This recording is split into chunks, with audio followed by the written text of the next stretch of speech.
good morning to you. It is Monday, March 17th, 2025. And I'm going to talk like this because it's St. Patrick's Day. So really broke. I'm so sorry.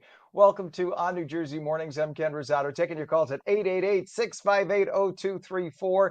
Even if you just want to call and wish somebody a St. Patrick's Day, good St. Patrick's Day.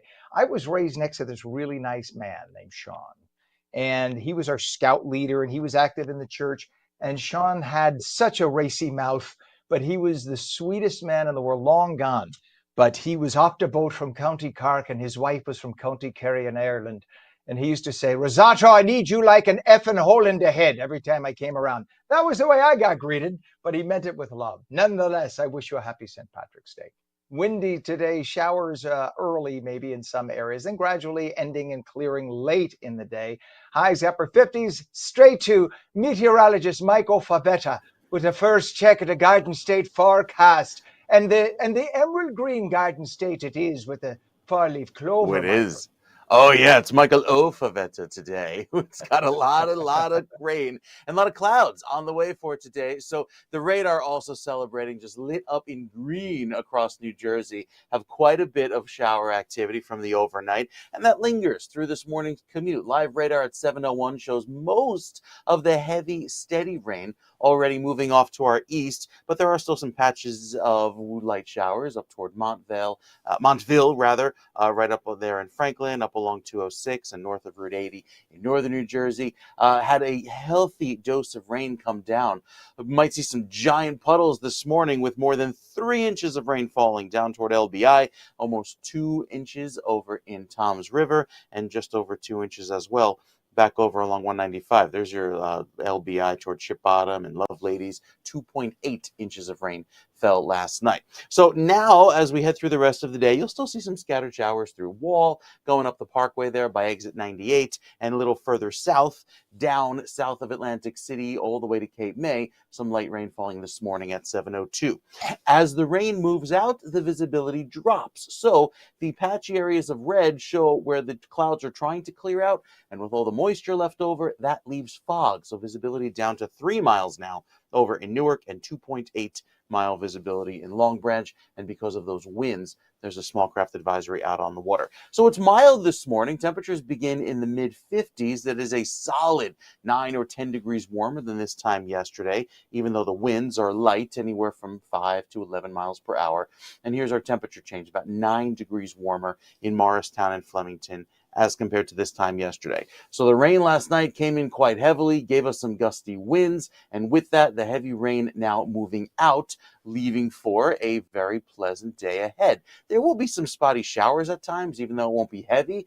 We'll take you through the future cast through 9 or 10 o'clock. As temperatures warm today back into the mid-50s, there'll be a healthy dose of clouds around today. I don't think we'll see a whole lot of sunshine, but there should be a little bit of an improvement by the parade as that northwesterly wind drags in some drier air, clearing us out and cooling us down by tonight. It's going to be a chilly overnight. We start off tomorrow morning in the 20s and 30s. So another round of chilly weather as winter is just holding its grip until it departs on Thursday morning, the first day of spring. And then by tomorrow afternoon, a little bit of a spring feel. 64 in Newark, 65 in Trenton, and 62 over in Toms River with that lovely breeze. It's mild again for Wednesday with a few clouds returning by the middle of the week. So a very pleasant feel with that spring feel taking us into Wednesday. And then I think Thursday night, our next opportunity for rain before we clear out again for Friday and bring in a mild weekend ahead. Dry, but I think there could be a few clouds around for Saturday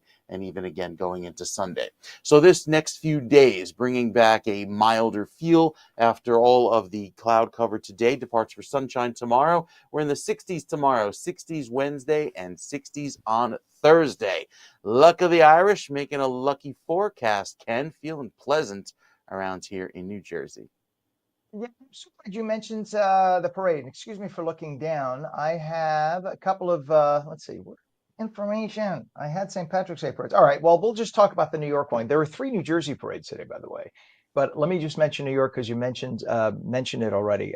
New York, of course, is the largest and the oldest St. Patrick's Day parade, not just in the United States, but in the world.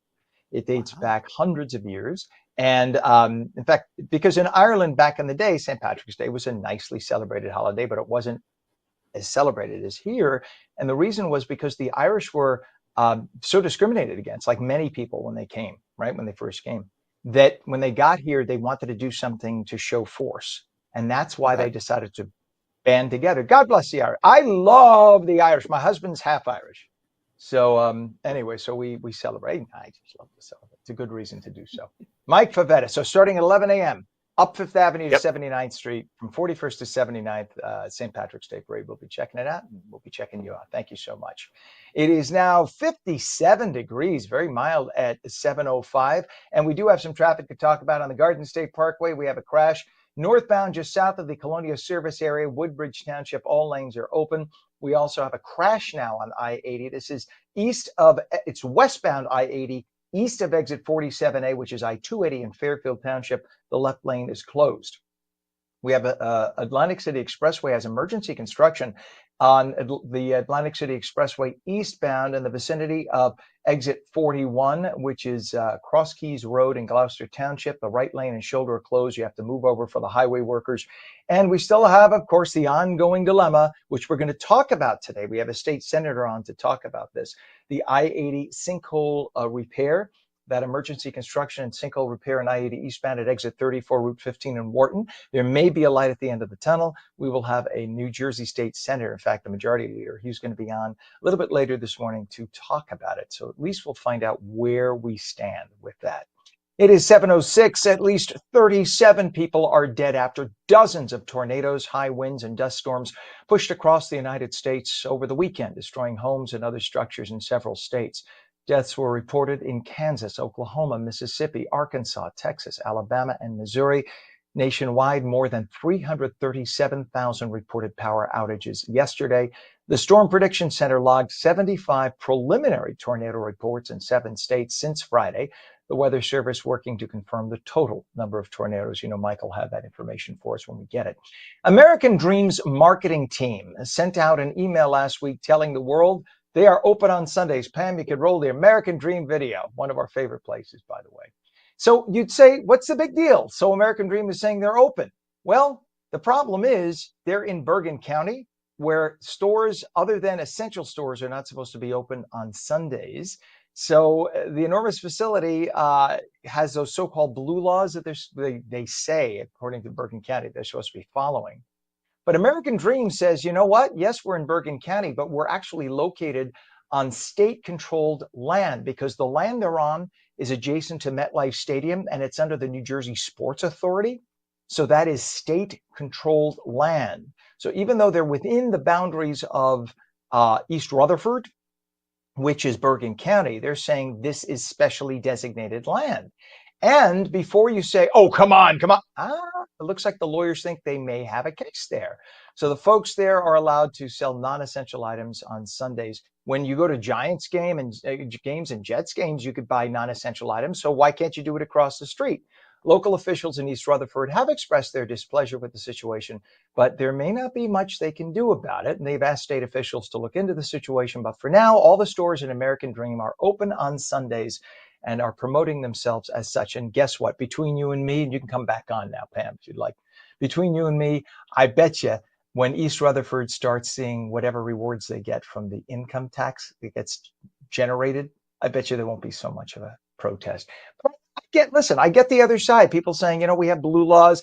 We want Sunday to be family day. Also, when the reason they have blue laws still in Bergen County, and this is the argument for the other side, they approved all the shopping centers and strip malls and whatnot on the premise that on Sundays they would be closed so that locals could get around and have relaxation and drive to their families and drive to church.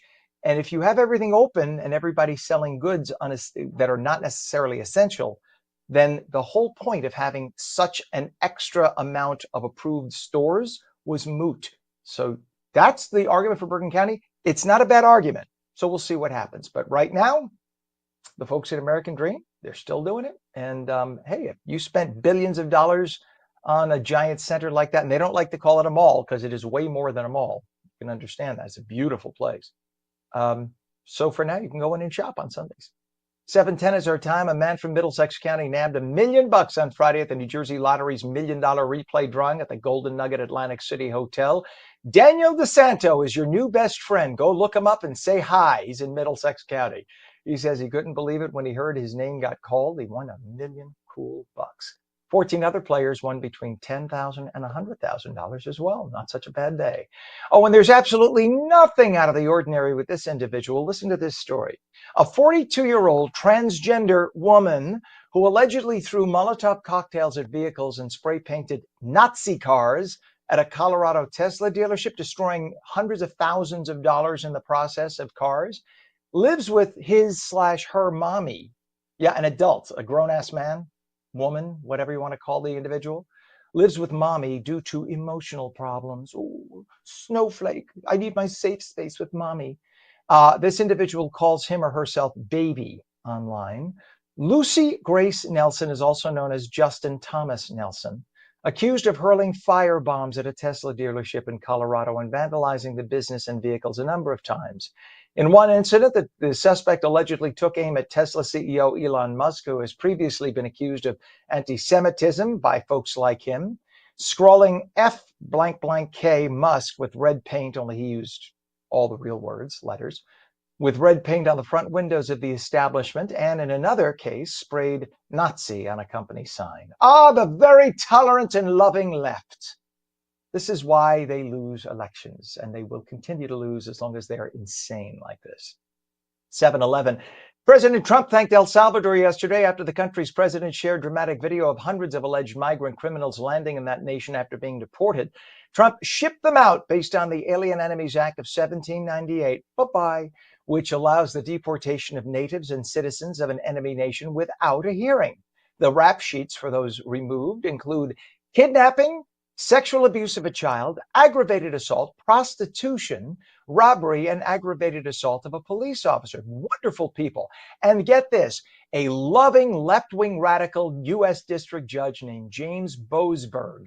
He is an ultra-liberal Obama appointee based in Washington, D.C. He thinks these are upstanding citizens, and he thought he could step in and order the president of the United States to stop the efforts to deport these alleged gang members so he could have more time to consider, because he's so important, to consider Trump's use of the Alien Enemies Act and whether it is illegal. But it was too late.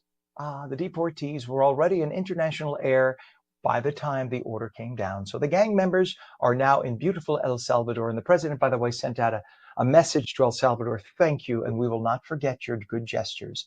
These people have had their heads shaved. They've had 6 guards assigned to each of them. They have been thrown forcibly into giant cells with gang member thugs, and that is where they'll probably spend the rest of their lives. These people are wanted for murder, rape, etc. Real upstanding individuals. The Vatican yesterday released the first photograph of Pope Francis in more than a month. We could show a picture of him here, showing the pontiff from behind, wearing a stole. That purple stole is what you wear during Lent. That's for repentance and for preparation for Easter. And he's sitting in a wheelchair there, but he doesn't look so bad. He's not wearing oxygen. He has good color. He is at the altar of his personal hospital chapel. The Vatican said that he was participating in the celebration of the Mass with other priests in that 10th floor papal apartment at Gemelli Hospital. That is specifically for when popes get sick. They're brought there.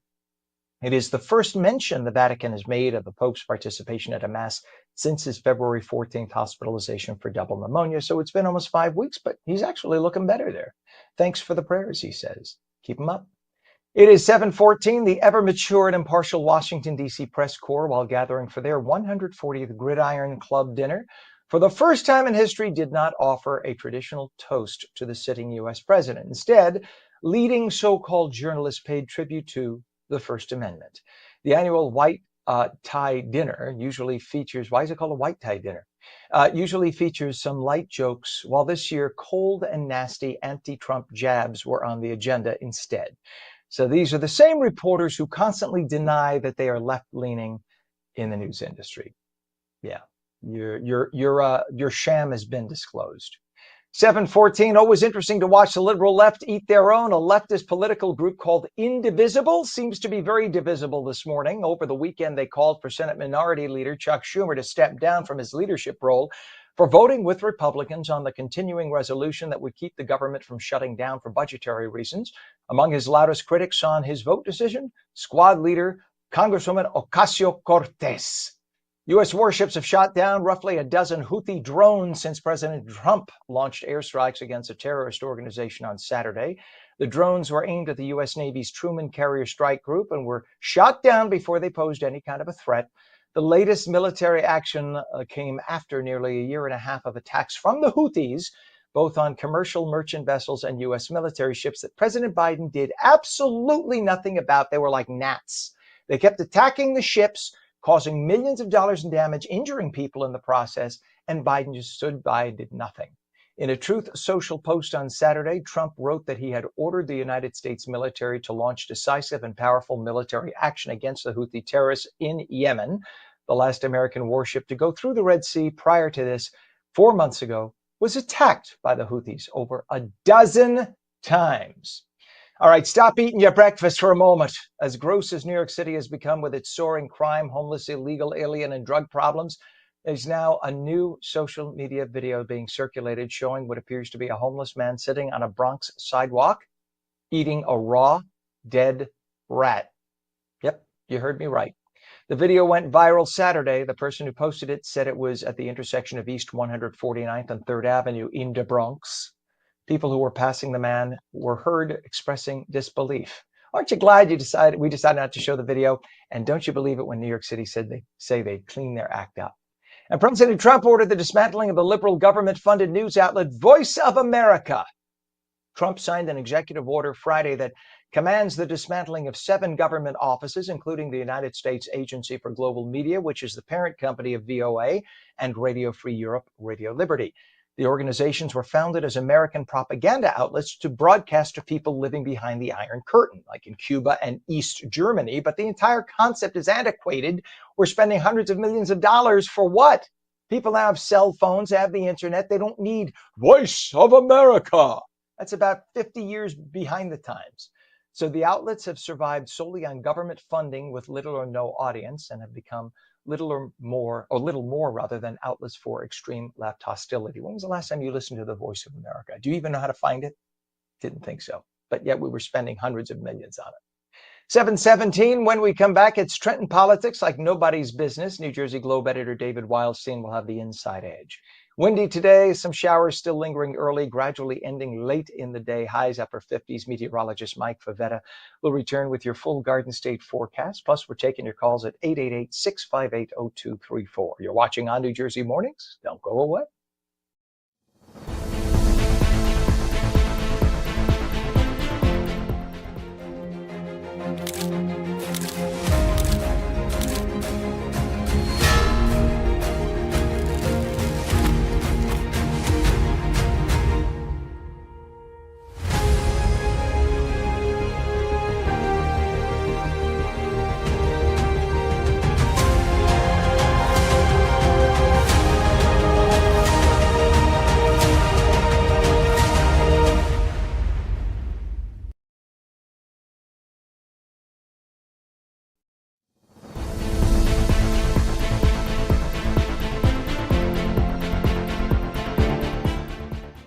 Welcome back to On New Jersey Mornings for your Tuesday, St. Patrick's Day. I'm Ken Rosato at 7:19, taking your calls at 888-658-0234. Windy today, showers early, gradually ending late this afternoon. Highs upper 50s, right to meteorologist Mike Favetta. Oh, Favetta Mike, with the Garden State Shamrock Leprechaun forecast. Yeah.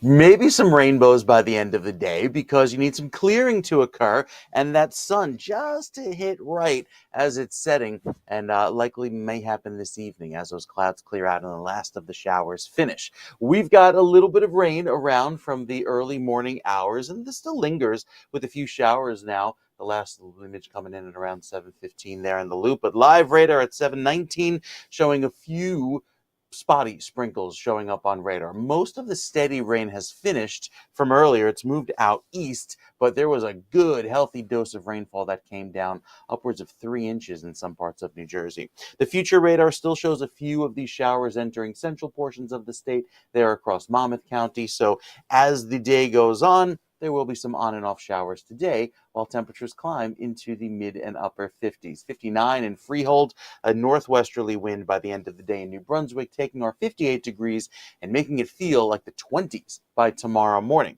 So as anywhere from, well, I was right on par with what to expect, that ship bottom forecast of 2 to 4 inches, showing how much rain fell from last night. There's still another round of rain that comes in by Thursday, and that will gradually add to the totals, I think, by the end of the week. As far as the winds right now, we are running on the lighter side. It's not all that breezy, and gusts by the end of the day could get breezy, up to about 20 or 23 miles per hour there toward Morristown, 26 mile per hour gusts this afternoon.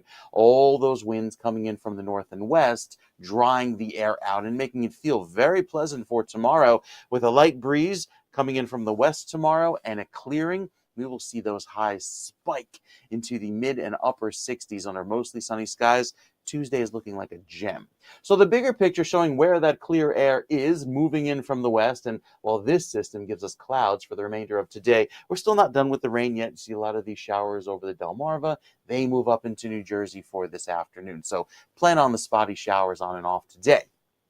As far as the futurecast goes, you see some of those rains continuing into the 4 or 5 o'clock hours, so this evening's commute will likely still be wet. The clearing occurs overnight tonight, back into the 60s tomorrow. Look at those lovely highs. 67 tomorrow in Trenton under mostly sunny skies. That lovely southwesterly light breeze, mind you, brings in another round of pleasant weather for Wednesday. And then I think we see the clouds return by the end of the day, leading to a cloudy start for Thursday. And that's where the long-range futurecast comes in, showing some rain take over with another front that passes through for Thursday evening. But by then, it'll be springtime. Spring begins at 5:01 a.m. on Thursday morning, and we've got a lovely pair of days coming up for this weekend with highs that'll be above average, well into the upper 50s and low 60s.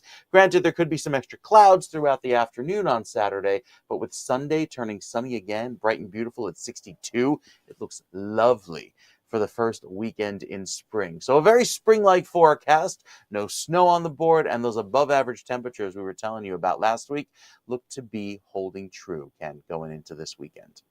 All right, you're out of control, Mike. That's it. You're out of control. I'm waiting for Tuesday. And by the way, as I'm killing time here because I'm trying to find. I think I found it. I found where the parades are going to be. Remember, I told you about that before. Yes. So let's see. You could grab your baby and you could go with your wife and go see the parade. So of course in Manhattan, which is probably, well, that's the biggest, of course, and the oldest. 1762. I was at the first one, by the way. Oldest and largest in the world. 11 a.m. It starts at 5th and 44th and goes up Fifth Avenue against traffic to 79th Street. So this should be a lot of fun. It starts, of course, at 10 a.m. at St. Patrick's Cathedral, where they have mass, and then everybody passes St. Patrick's Cathedral, and the cardinal goes out there and blesses everybody. It's really sweet.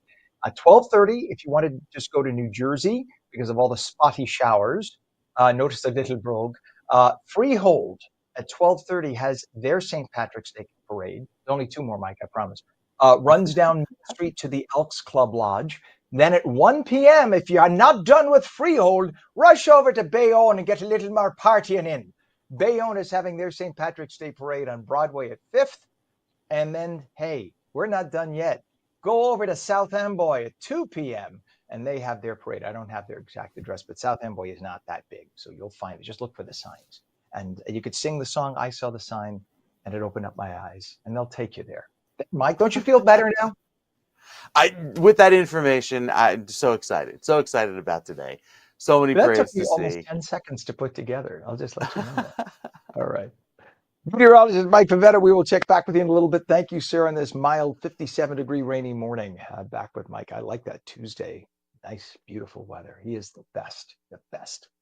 All right. And we do have a little bit of traffic to tell you about. A crash right now on Route 42. This is northbound south of exit 13, Route 55 in Deptford Township. We don't talk about Deptford Township enough on this show. The left lane and shoulder are closed with about a 10-minute delay, so use caution. Vehicle fire now reported. This is serious on Route 280. Eastbound at exit 12 at the Garden State Parkway in East Orange. The right lane and shoulder are closed as of the last 15 minutes because of that vehicle fire. On the Garden State Parkway, we have a crash. Southbound, south of exit 149, which is Route 506 Bloomfield, the left lane is blocked. Another crash on the Garden State Parkway. This is southbound north of exit 147. That's just 2 miles away from the first crash. Clinton Avenue in East Orange, the right lane is blocked there. We have emergency construction on the Atlantic City Expressway, and that is eastbound in the vicinity of exit 41, Berlin, Cross Keys Road in Gloucester Township.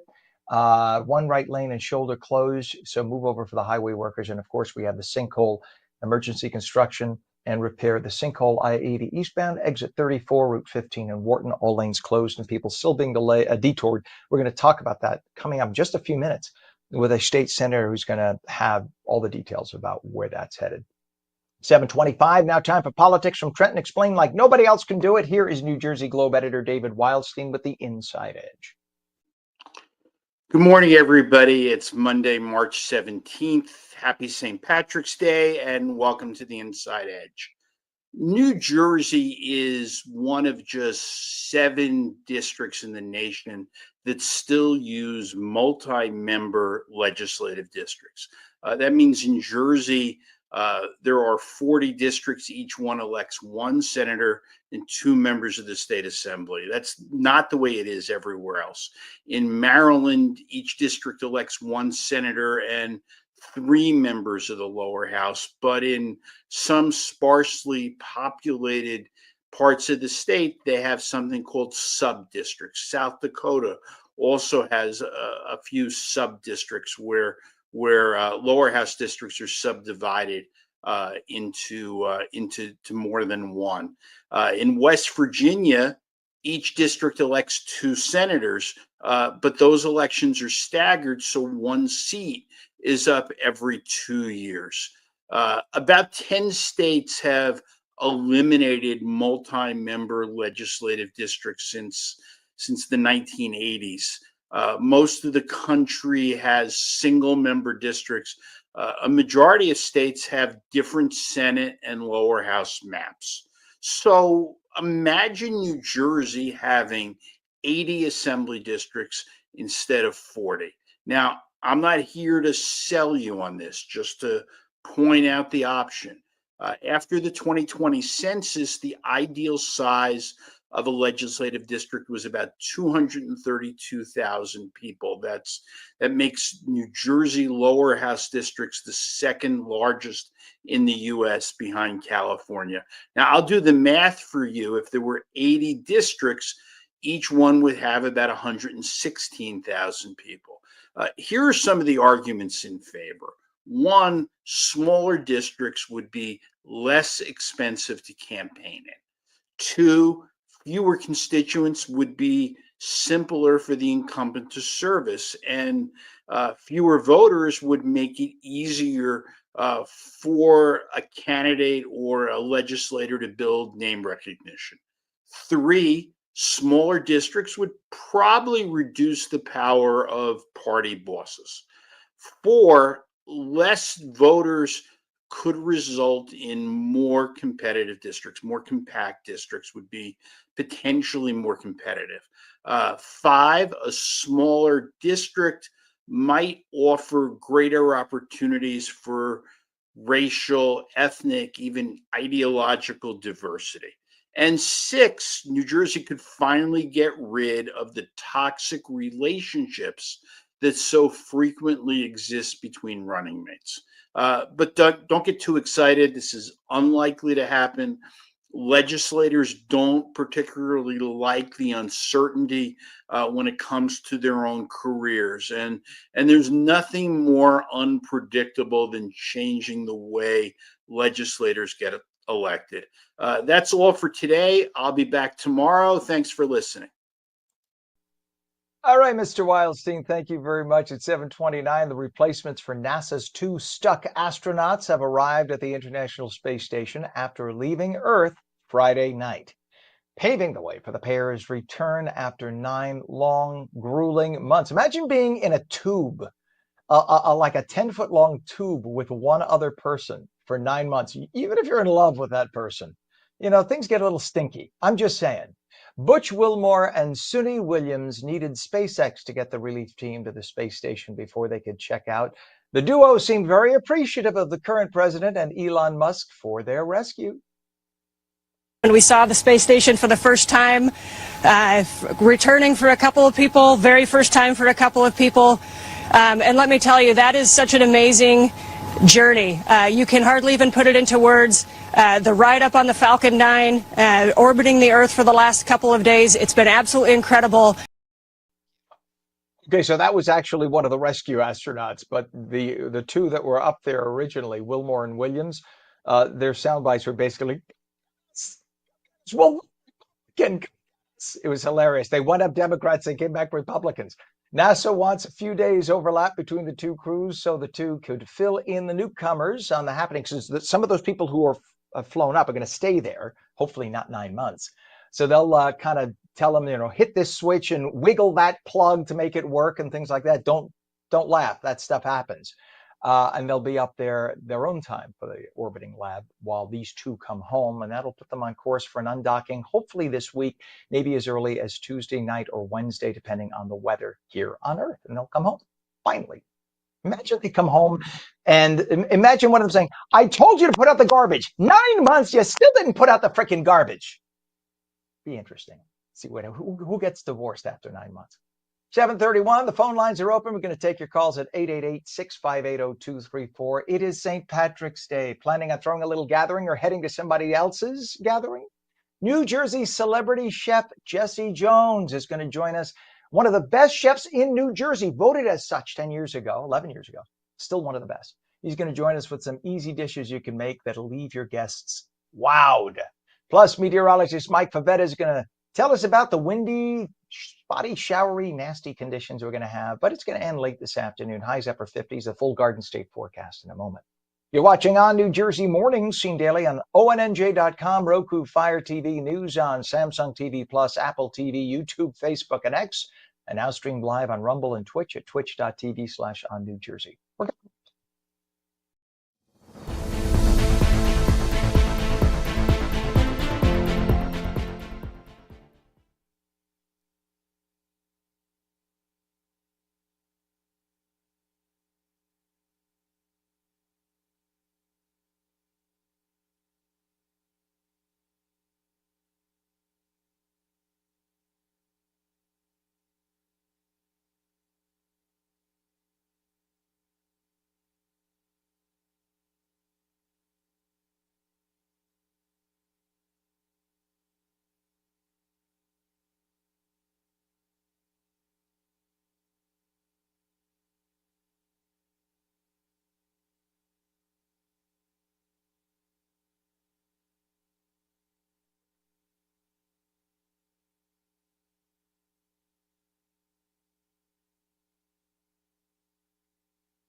It is Monday, March 17th, 2025, St. Patrick's Day. Good morning. It is 57 degrees, mild but rainy at 7:33. I'm Ken Rosato. Welcome to ONNJ Mornings. Windy with showers, spotty showers on and off through the day, gradually ending late in the afternoon. Highs upper 50s. Meteorologist Mike Favetta now with a detailed Garden State forecast. Good morning with your pot of gold, you, Mike. Pot of gold. I'm craving some bangers and mash this morning. A nice, hearty Irish breakfast, right? Something to get you going. You need the meal to stick to your bones, to kind of keep you warm on a cool, rainy day like today.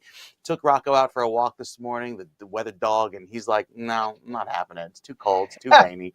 Walking around with his ears down. Like, it just wasn't pleasant. And that's kind of going to be the feeling early this morning. But I think there's a little bit of sunny spells maybe in the forecast for tomorrow. That's actually an Irish forecast. If you were to ever go online and maybe watch some TV weathercasts from Ireland, that's what they say, sunny spells. And I think tomorrow is when we'll get some sunshine in here. Today, It's all about the rain. There will be some clouds around for the better part of this afternoon with periods of breaks in the rainfall, but beyond that, there's some sunshine returning for tomorrow. In fact, there's a lot of sunshine returning tomorrow. It'll feel very pleasant with the warm air that moves on in, bringing highs to near 70 degrees. Then spring. We welcome spring on Thursday morning, and then it stays mild through this weekend. Even though there's a few areas of clouds on the way, it's relatively dry beyond those showers Thursday night. Temperatures today warming into the upper 50s, so not terribly cold, but there's still a raw feel around, especially with the wind kicking up by this afternoon. Okay, I guess the almanac just doesn't want to work this morning. Took the day off. But our forecast at least brings back more sunshine into tomorrow with those later sunsets happening now after 7 p.m. Looks very pleasant. Here's the radar over the last few hours showing some steady rain that moved on out, but there's another batch of wet weather that's moving in right now to Cape May County, over to Burlington County. That will take over into the end of the day. And with the rain chances higher this afternoon, we actually see a nice dry period until Thursday night. That's our next opportunity for a steady soaking rain. With the winds as well, our air quality forecast is good today, so we're at the green, good level. No concern there. And our forecast looks decent going into the afternoon. Again, despite all that wet weather. Futurecast shows the front pushing on by. That'll take the rain and showers and clouds with it. And with that, clear sky all day tomorrow. No clouds in sight. A very pretty way to enjoy a Tuesday. Wednesday turns a little bit milder. Some clouds return by the end of the day. And then our next weather front moves in Thursday evening. You can see that entering the picture. And that'll give us some wet weather later Thursday, possibly going into Friday morning. So the 7-day forecast has a mild trend each and every day. Highs climb into the low 60s throughout the middle of the week. Friday, I think, could be a little bit cooler, especially to start, but at least it's dry. And then by Saturday and Sunday, a milder trend. Saturday 50s, Sunday 60s. The beach locations, as we know this time of year, cooler by about 5 or 6 degrees, thanks to that influence of the chilly Atlantic. Rain for you on Thursday, and then by Friday, cooling off a touch, but warming back into the 50s by Saturday and Sunday. So beyond Thursday night into Friday morning, I think we have a pretty decent looking forecast ahead, Ken. Lots of sunshine around and mild weather to enjoy just in time for spring's arrival. For once, I think the calendar is in sync with the weather and those seasons coming in right on time.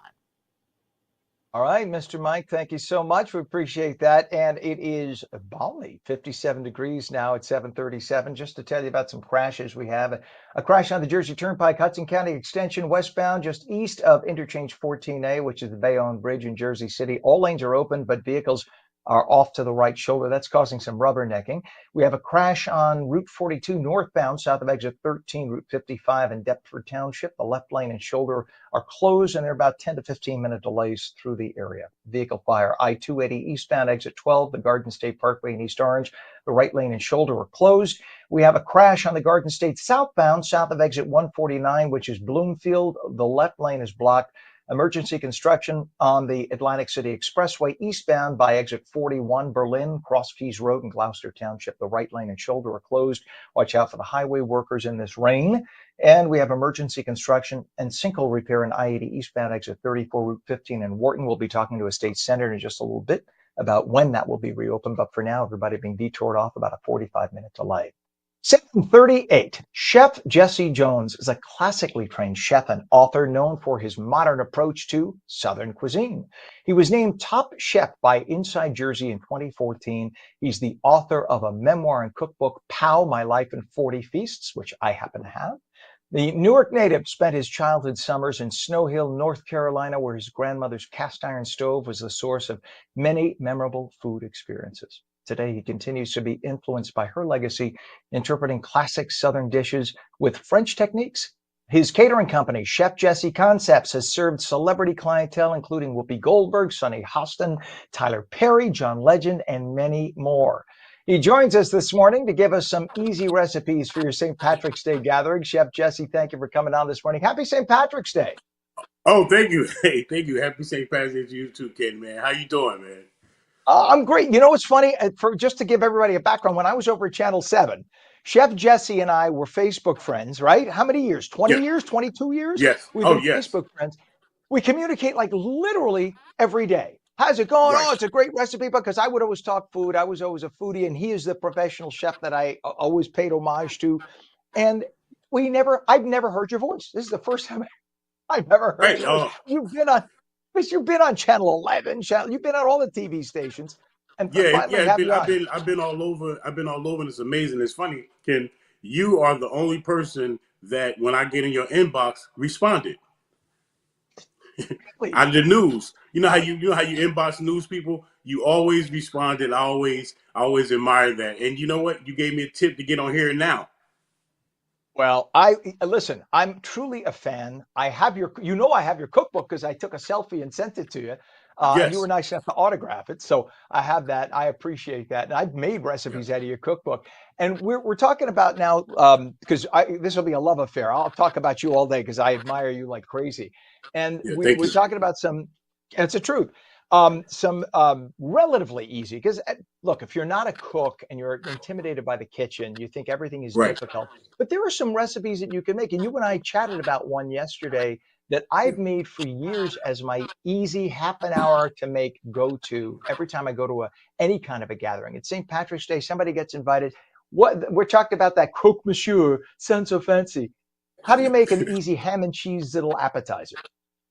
Well, you know what? I actually like your ideal. You can make it with, the classic, like I said, and I have it, I have it in my cookbook here, which I tell you is my favorite sandwich. So, you could do your mayonnaise or your Dijon, you get your Sure. great cheese, your Swiss cheese and ham. But I like what you said. You can get some puff pastry and kind of put it in there, like you said, you do, roll it up and bake it. That's fun, make little bites or, all little things like that. So, yes, it's a great go to little small sandwich and a small bite. Yeah, and it's so, I mean, gosh, so I think I want to say Julia Child. I want to say I saw like it with her, oh, Julia Child on Channel Yes, 13 like 100 years ago. I think she was yes. where I have to admit that's where I borrowed the idea. And as you said, like you Yeah. get a pack of puff pastry for $7 at the store. You roll it out, Yes. let it get room temperature, smear a little Dijon mustard, some slices of your favorite ham and Swiss, or some Gruyere if Yes. you want to get really fancy, right? And Yes. throw it in the oven for 15 minutes. And it's, I promise, the most delicious and elegant looking appetizer. You bring that to a gathering, everybody's going to say, you really put some time into this, right? Meanwhile, it's like, dude, I don't even know how to make cereal. Right. No, that absolutely. I totally agree. I even make like a little empanada. You can, if you want to get into St. Patty's, you can get you some corned beef and some potatoes and cabbage, and you can put it either in a spring roll or a empanada dough. There's so many fun ways to play around with, things like that. For St. Patty's Day. For small bites. That's a And you great know what? I idea. don't know. Yeah. Is that Mike, the news guy? Is that Mike? Yes. Your news guy is Mike? Mike Pavetta. Yeah, I want the bangers and mash now.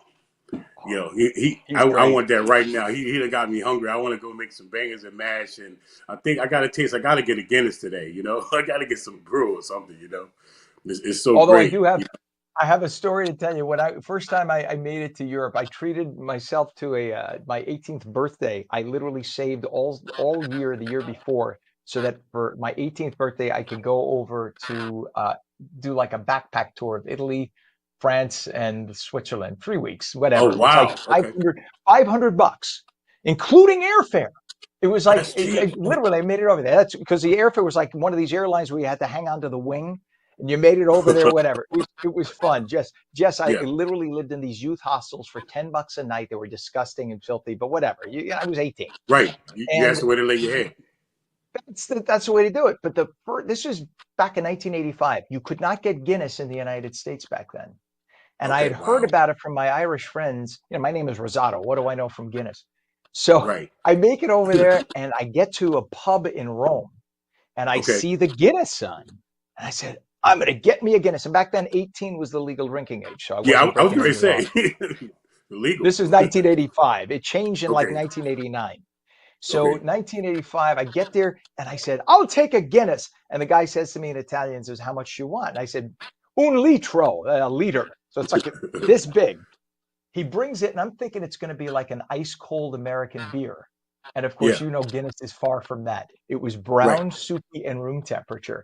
And I Right. took a sip, and to me, it tasted like burned socks. It was But it is I the know. thing you do on St. Patrick's Day, Yeah, right? and So, that's a what big do you have issue a about favorite that Irish warm one? and cold. So, I'm Yeah. sorry, I'm stepping on you. Go ahead, Chef. No, no, that's okay. Like I said that's the thing about that warm and cold beer because a lot of people love it ice cold and they don't serve it like that originally. It's warm. So I was like, what? Yeah, no, absolutely. But I know. I mean, Because that I'm beer ready for predates refrigeration. yes. Yeah, I'm excited for St. Pat's Day. You know, I remember a couple of restaurants I used to work. You know, we had to do so much corned beef and so much cabbage, and it was just so good, like tender and buttery. You know, so I'm Mhm. psyched. I'm psyched to make some corned beef and cabbage today. You know. Is because I have friends who are Irish who tell me that they have tried doing corned beef on their own, and it's a big effort, right, to make your own corned beef. And you Yes. have to start with a good cut of beef, brisket. Yes. If you Yes. start with a dry piece of brisket, you're going to get a dry piece of brisket. So I always Oh yes. honestly, and I'm a foodie, I've never made my own corned beef. I've always just let the experts do it. Oh, so that's we make a show about that. Man, you should do a show and get on there and make some corned beef. You know. You and You know, I, let's do it yeah, together. yeah. You and I should do that. But you know what? It's so funny. You know, years when working, like I said, working at the restaurant, you would get the corned beef already, you know, corned and ready, and you just cook it. But I done stepped it up a notch from brisket, corning and making my own corned beef. Once you do it that way, it takes you to a whole nother level and an appreciation of beef and corned beef. You know, because originally, you know, the Irish wasn't making corned beef; they was using pork. Did you know that? No, I had Beef, no the idea. beef, yeah, the beef kind of came along, you know, on some things, you know. So, you know, it's interesting history. So to salt, so cure it yourself. You know, a lot of people are not big fans of the curing salt because, of course, the sodium and cholesterol. If you have cholesterol, high blood pressure issues, that can be a problem. But you know, once you corn it yourself and it get pinkish and you know you got to do about 7 days, maybe you know even 2 weeks would be great. But wow, once you taste that, you probably never go. I mean, there's some great already corn products out there, but once you do it yourself, and it's like a baby, you know. Once you get that beef, Right. corned beef, the brisket, and you corn it and you cook it, you slow cook it, and then if you want to take it to another level, you can just make pastrami, and woo, that's another pow. Awesome. And pastrami is just what like peppered, right? It's like a peppered version Yeah, of corned yeah, beef. just So yeah, it's coriander, still pepper, right. allspice, all kind of all kind of lovely. You know, have you ever been to Cat's Deli? Oh God, yeah, in Manhattan, Oh, oh oh my God. sick. So you know, So it's so like good. so And yeah. So Ross, once what's you the other one? Ross and there's another one, the other big one on Second Avenue. There's the Second oh yeah, Avenue Ross, Deli, yeah, which is no yeah, longer on Second Avenue. But yeah, Ross and Daughters unbelievable. or whatever, right? Is so good too. Yeah. That's I've been there years and years ago. But the food, yeah, I don't care what your ethnic background is. When you're hungry, there's nothing like one of those sandwiches that are about that big. Listen, Oh before I man. let you go, your Okay. cookbook, Yes. How My Life in 40 Meals, right? So what would you say another one of your favorite appetizers is from your cookbook? Well, you know what? The appetizers, but I'm gonna tell you one of my favorite dishes, especially with St. Patty's, is my Sure. ossobuco, and it's in my book, and it's my son's a double J, which is filet now, big time. So, but ossobuco is my all favorite. It reminds me of St. Patty's, where we talking comfort food, low and slow. You know, with I know it's kind of like Italian, but that's my go-to. And then you even can cook that ossobuco and make it. You can make it Irish. Take the ossobuco. Once it get cool, you can pull it and you can put that in a puff pastry or a empanada dough or anything, and put cabbage in there and play around with it. But anything low and slow like that, you know, is my go-to, especially my book. Here's the page here, so everybody can see it. And I have my son Double J up there doing the finger roll. So yeah, Chef Jesse How Ossobuco, low and slow. how tall is your son, by the way? I know he's a big basketball star. How tall is Yeah, he? he's 6'1". Oh Yep, man, six and I know your six son's one, out and of there. God yeah, bless. doing great. You know, playing overseas with the big boys. They beat him up a little bit, but that's how you do it. That's Yeah, it. but Ken, He, it's yeah, awesome to talk with you, man. And one of these days we got to get in the kitchen together. listen, I pledge to you now on TV. We will do it. You tell me when and where. I'm heading down to Florida next week, but after I get back, I'm yours. You tell me when and where. I will join you. I'll get the camera and we'll do it. All right? Please. Awesome. Looking forward to it. Thank you. Me too. Chef Jesse Jones' Yeah. memoir and cookbook is called Pow, My Life in 40 Feasts. You can go on Amazon and order it. I have it, and it is awesome. Check it out. And I want that also buco recipe. I'm going to open it up today. Maybe that's going to be next weekend's recipe. Chef Jesse Jones, thanks for joining us today. You're the best. Happy St. And remember, Patrick's Day. Ken, pow. Pow. I love it. All right, Chef. Have a great day. Thank you so much. You too. Thank you so much. All right, boss. You too. Enjoy the day. It is 57 degrees at 7:50. Windy today. Showers early, gradually ending late in the day, but spotty showers through the day. Highs upper 50s. Meteorologist Mike Favetta will return with your full Garden State forecast. Taking your calls too at 888-658-0234. You're watching On New Jersey Mornings. Don't go away.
Welcome back to On New Jersey Mornings. I'm Ken Rosato at 7:51. We are taking your calls at 888-658-0234. Windy today, showers early, spotty showers on and off through the day, gradually ending late in the day. Highs upper 50s. Right to meteorologist Mike Favetta with the Garden State forecast. Mike, spotty showers are still better than the poor folks throughout the middle of the country. God, what a mess this weekend. Yeah, it was a tough forecast when we saw on Friday, how dangerous the situation would be. And early warning there is key, especially with all the advanced technology that forecasters use to forecast those storms. Now, this is the same system rolling through New Jersey. It's obviously lost all its severity, but there's enough rain to make for an inconvenience this morning, especially going into the afternoon with those showers continuing towards Sussex and Newton and Hackettstown. And notice these four cities there in the northwestern corner of the state might have a brightening of the skies by the end of the day as the front pushes through and clears out those clouds. Places like Hackensack, Jersey City, and Newark, off to the northeastern section of the state, likely going to hang low with the clouds into the end of the day and the evening rush with those on and off showers as highs climb to 60 there. Now, we had a good soaking rain, and there's another soaking rain on the way by Thursday night into Friday. So we've already seen an improvement to the drought, especially in northern New Jersey, just a moderate drought there with the percentage of rainfall of close to average across most of the state. I think we'll see more wet weather and helping to make our rainfall deficit less going into the end of the week. Now, as far as the end of the month, the long range end of the month outlook shows that we'll be equal chances of seeing above average or below average temperatures, but a big warm patch of air moving into the desert southwest with dry conditions there.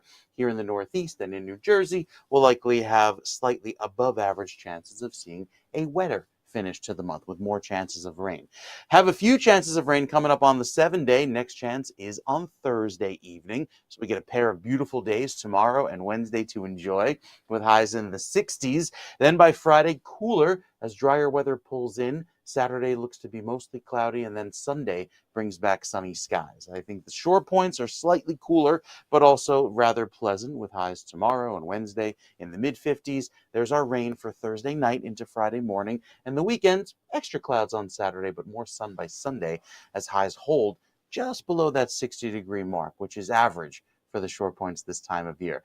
It's looking great to wrap up winter, and what a winter it was, the most snow we've seen in a while, but at least we'll look forward to milder weather starting off spring on Thursday morning, 5:01 a.m., Ken, spring's arrival. Wow. I will be looking forward to it, sir. Let's party. Well, it'll be before we get on the air, but we will party when we get on, sir. Thank you very much, Mike. Much appreciated.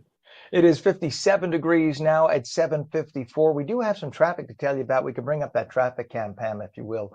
This is leading into a crash. See on the right side of your screen, that right now is the Garden State Parkway. They are south of exit 149 in Bloomfield.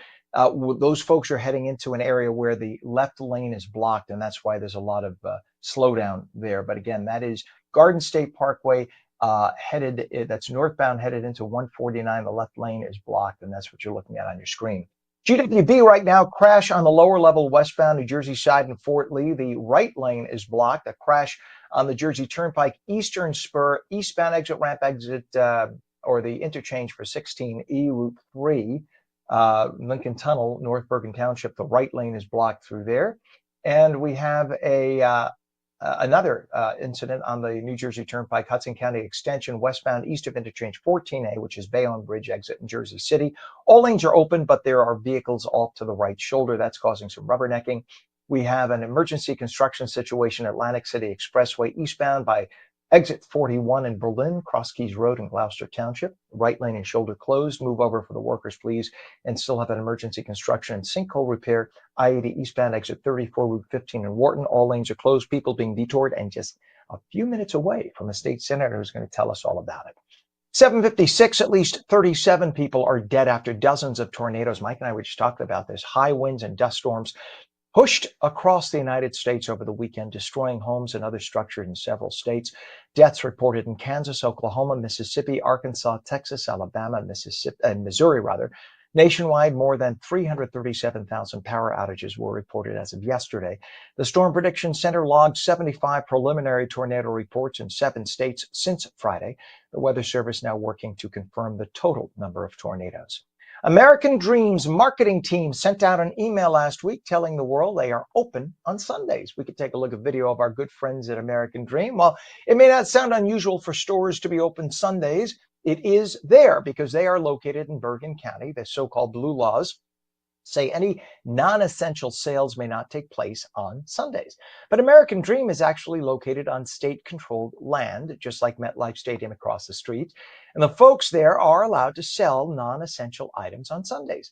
Local officials in the town they're located in, East Rutherford, have expressed their displeasure with the situation. They may not be able to do much about it. They've asked state officials to look into the situation, but for now, all the stores in American Dream, and a beautiful place it is, by the way, are open on Sundays and are promoting themselves as such. A man from Middlesex County nabbed $1 million on Friday at the New Jersey Lottery's $1 million replay drawing. It happened down in Atlantic City at the Golden Nugget Atlantic City Hotel. His name is Daniel DeSanto. Remember that name? He's your new best friend. He says he couldn't believe it when he heard his name called. By the way, 14 other players won between $10,000 and $100,000 as well. And there is absolutely nothing out of the ordinary with this individual. Get this. A 42-year-old transgender woman who allegedly threw Molotov cocktails at vehicles and spray-painted Nazi cars at a Colorado Tesla dealership lives with her mommy due to emotional problems and calls herself baby online.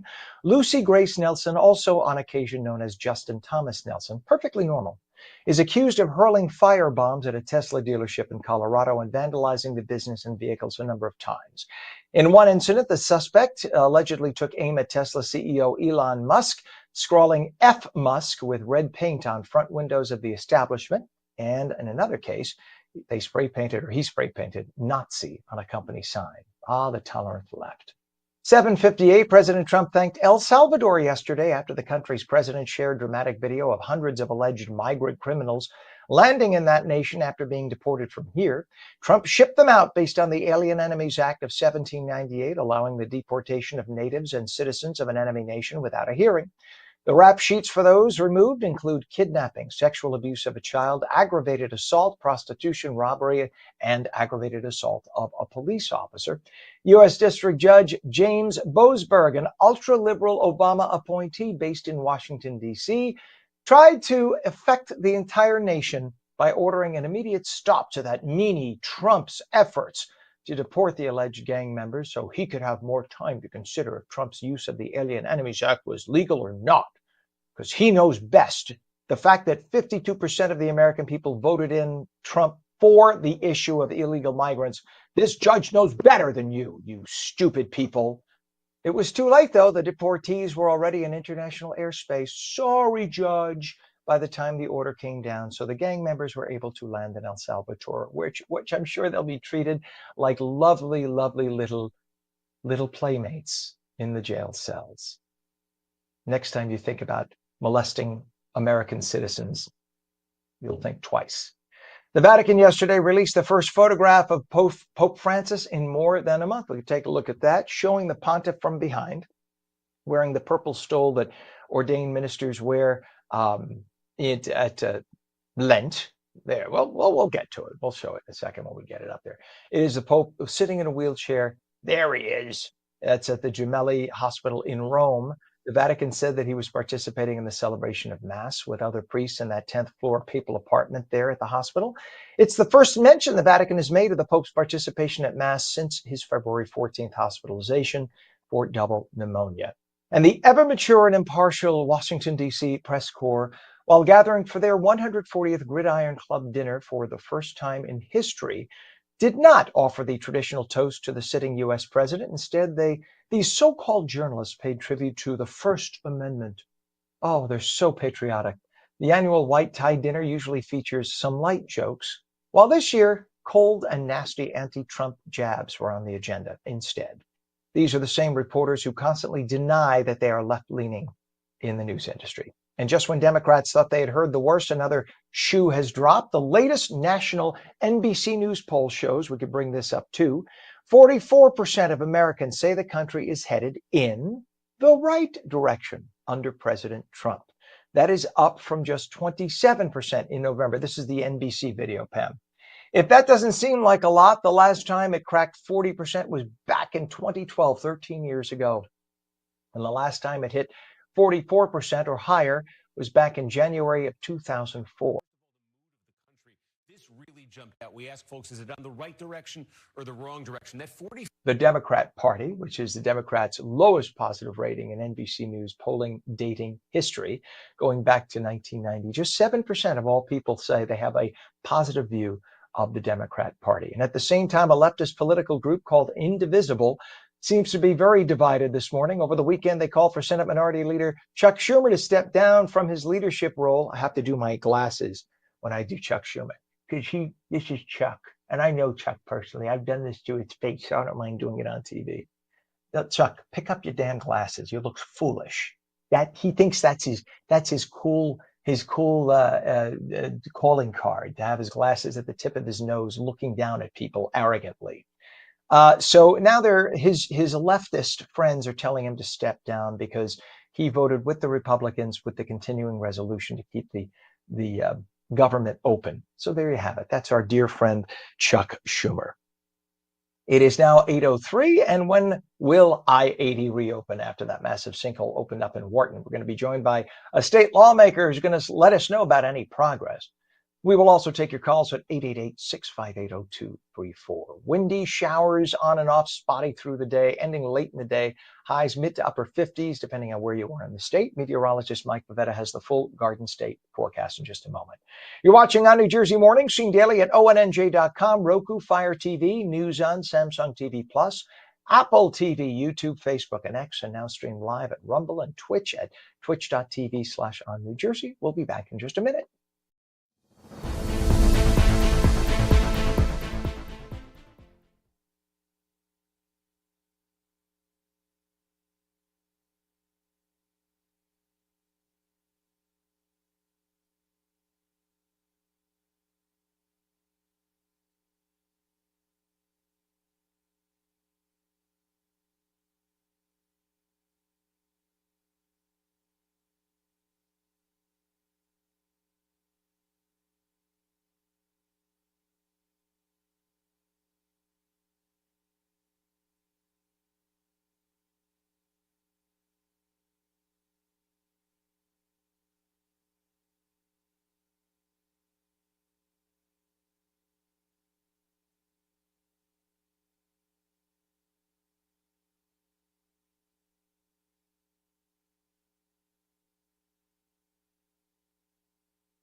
Very good morning to you. 8:04, Monday, March 17th, 2025. It is St. Patrick's Day. Welcome to ONNJ Mornings. I'm Ken Rosato, taking your calls at 888-658-0234. Windy, showers spotty throughout the day, gradually ending late in the day. Highs in the mid to upper 50s. Straight to meteorologist Mike Pavetta with a first check of the Garden State forecast. Looking forward to a sunny day tomorrow. Good morning, Mike. Yes, a beautiful sunny day. Lots of clear sky for tomorrow. Got to deal with the showers today, Ken. It's going to be a wet start with these showers lingering into the evening commute. You look at the live radar at 8:05 and go, well, wait a minute. All the rain's offshore. There's no more rain coming. It's actually moving in right now across Delaware Bay and will arrive here in New Jersey throughout the course of the late afternoon. So still a few showers up there, up along, say, 206 and Route 15. And right up there by Route 4, our forecast had quite a bit of rainfall in the overnight, and more than 3 inches fell since last night down along the shore point. So south of Toms River, along LBI, there's your 3.5 inches of rain toward Bass River and Tuckerton, almost 4 inches of rain there in Stafford. These are areas that don't drain well due to the sandy soil, so some big puddles likely through this morning's commute, and some lingering showers along Route 9 and the Parkway there through Marlboro and Freehold and along Route 34. There over by Colts Neck. Into southern New Jersey we go, and there's light showers along the Parkway south of the Atlantic City Expressway and all the way down toward Cape May, and there's more of that to come through the course of the morning as visibility not great, but not terrible, with some 10-mile visibility back west of 287 there toward Morristown, 3-mile visibility at Newark, and 2-mile visibility up at Teterboro, and a little bit of fog developing there along the shore points at LBI, less than a quarter-mile visibility for you. So as temperatures stay nice and mild today, it'll feel chilly just due to the cool air and, of course, that northwesterly breeze that takes over through the afternoon. Winds are light and they won't be all that gusty today, but it is anywhere from 4 to 9 degrees warmer than this time yesterday. And thanks to all of that rain that came in last night, kind of saturating the ground, any additional rainfall will just run off and make for some more puddles into the afternoon. So you'll likely be hopping over those puddles into the end of the day as the futurecast shows another round of wet weather coming in through this afternoon. We get a little bit of a break just in time for the parades between 11 a.m. and 2 p.m. You see most of the showers stay east, but more of that rain could come in just in time for this evening's rush as the clouds try to clear out. Now again, this is great for making rainbows as the sun kind of comes in underneath the cloud deck. Any showers that are lingering, you could actually see a few rainbows if you look east later on this evening. You'd have to have the sun behind you at your back in order for that to occur. So maybe the luck of the Irish will give us a pretty sunset. With our forecast bringing back chilly weather tomorrow, lots of cloud cover early on, but we clear out beautifully. I think we'll have a pretty sunrise and bring back temperatures in the upper 60s by day's end. It'll feel very pleasantly mild, just like spring. Look at that, a 71 popping up for Wednesday, even warmer, 73 in Camden. Have to be away from the cooler influence of the ocean because you head toward Long Branch and LBI. Oh, it's going to be in the 40s by 5 p.m. on Wednesday. So that easterly breeze really adding to the chill along the shore points. That's a good 30-degree difference, 32 degrees, in fact, from one location inland in New Jersey as opposed to the coast. Our forecast brings back some showers by Thursday evening. That rain could linger into Friday morning, but we clear out just in time for the weekend and look pretty decent by Sunday evening. Can't wait to change those graphics, get rid of those snowflakes, because spring is on the way, and you will feel it by the time we get to tomorrow with a very mild feel count. Looks to be nice going forward for the rest of this week. We'll give you more details coming up with the 7-day in a few minutes. Here's to baby Jesus and St. Patrick, Mike. Oh, thank you very much, sir. I love it. I love the rainbow references. You're just so appropriate for the day. We're trying. We're looking for that pot of gold, but I guess the guy in Atlantic City got it with that $1 million jackpot. So it's happening. That's the way to do it, man. $1 million at the casino. Man, right. That's a good PR campaign for Atlantic City. All right, Mike, we'll check back with you just a little bit, my friend. Thank you. It is 57 degrees, as Mike was saying, nice and mild today. And we do have some traffic to tell you about. Let's take a look at this traffic cam right now, if we could. This is going into Bloomfield. This is the Garden State Parkway. There is a crash southbound exit 149, just south of exit 149 in Bloomfield. You can see that traffic on the on the left side of your screen that's going into the accident scene. So that's going to be there a while. And in fact, that has been there a while already, about 20 minutes. Really messy. And that's a lot of cases. A lot of people tapping their brakes because of the rain on the roadways. We have a crash 295 northbound, north of exit 62, Olden Avenue in Hamilton Township. The left lane is closed. There's about a 10-minute delay through that area. Jersey Turnpike crash eastbound, or Eastern Spur eastbound, by the exit ramp for the Lincoln Tunnel, North Bergen Township. The right lane is blocked. We have a crash on the Turnpike Hudson County extension westbound, east of interchange 14A, which is the Bayonne Bridge in Jersey City. All lanes are open, but there are vehicles on the right shoulder. And we have emergency construction on the Atlantic City Expressway eastbound by exit 41. That's in Gloucester Township. The right lane and shoulder are closed. Finally, this leads into our first guest here. We do have emergency construction in that sinkhole repair, which is on I-80 eastbound in Wharton. And I am going to bring him up right now. Let's see. Can you hear me right now, Senator? Oh, maybe there's something I didn't press right. Senator, can you hear me? I can hear you. There he is. Good. All right. See, I always mess up the buttons on my end, so I'm glad I got the center. So we were talking about here, I-80 is my last traffic lead into you. I-80, we still have emergency construction in the sinkhole on I-80 eastbound, exit 34, Route 15 in Wharton. All lanes closed, everyone being detoured off. That's causing 30 to 60-minute delays for people who are making their way through the detour route. So we've been talking about the ongoing closure of Route 80 eastbound in Wharton, where that maze of abandoned iron mines have been destabilizing the highway. The good news, a temporary fix is on the way, but the bad news, the full repair could still take months. Joining us now is New Jersey State Senator Anthony Bucco, representing Morris County. Senator, thank you so much for being with us today. Good morning. It's great to be here. Good morning. Good to have you on. Let's start with the good news on this St. Patrick's Day, Senator. We heard that designs are nearly complete for a crossover that would shift one eastbound lane to the westbound side. Can you tell us more about what that'll mean for these commuters who've been literally delayed 30 to 60 minutes every single day?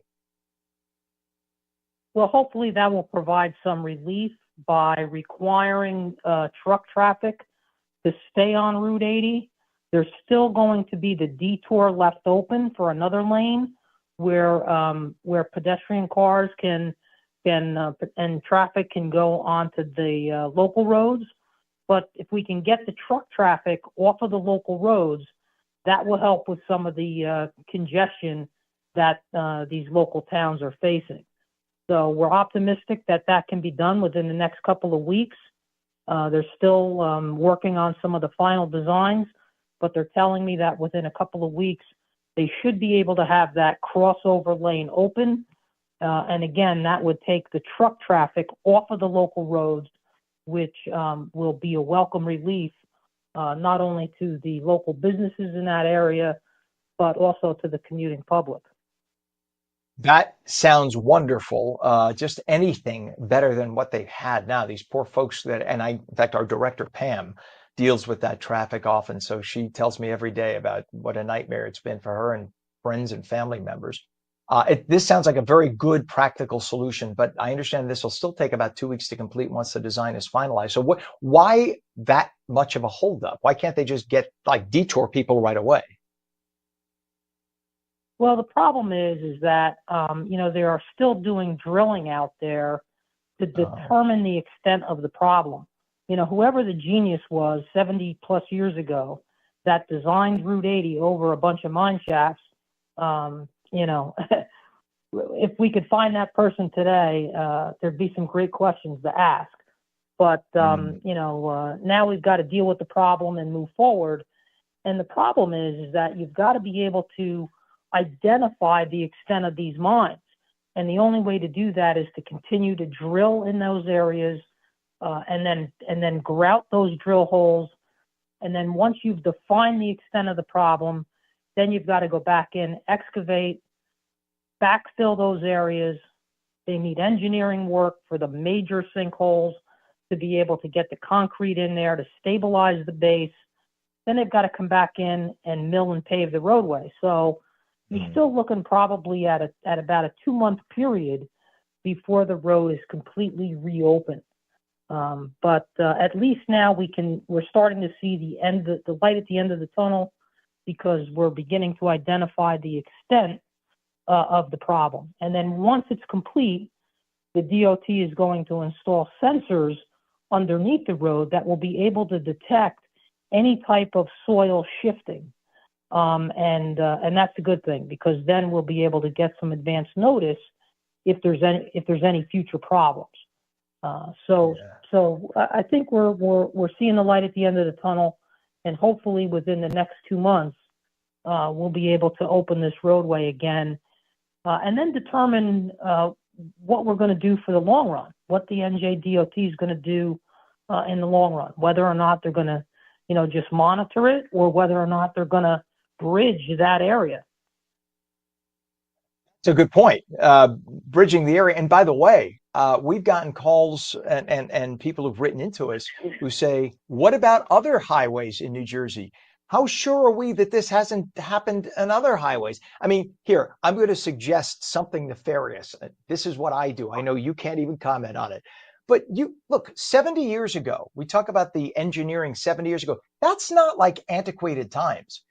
We're talking like the 1960s and 70s. They had modern engineering technology then. They had equipment to test. They had maps. They knew what they were building on. My question is, did somebody who was contracted by the state, let's just say, took a few dollars on the side to look the other way, and the inspector said, hey, yeah, throw the highway right over here? That's what it kind of sounds like. And I think New Jersey people are fed up with hearing of that reputation that Jersey had of, yeah, for $50, we could let anything happen. And it almost smells like that was the case, yet they were playing with people's lives here. I know that, as you said, that person is long gone, but surely somebody's signature has to be somewhere on paperwork from then. Has anybody bothered looking to see who it was who was the inspector who signed off on this? Well, I don't know if they have. I mean, obviously, our main focus is getting that road reopened, and that's really what we've got to focus on for now. But I do think somebody should go back and try to figure out who the supervising engineer was on that project, and make sure that anything like this never ever happens again. Because I have to tell you that if it wasn't for the quick actions of the New Jersey State Police, the officers that were patrolling that roadway, that discovered just a little dimple in the road, this could have been a major tragedy. There could have been a major loss of life. And I was out on the road with the commissioner. I was out on the road with the commissioner when they first discovered the dimple. And I can tell you, I walked down Route 80 after they had shut it down. And if he didn't point to the spot in the road that they found, I would have walked right by it.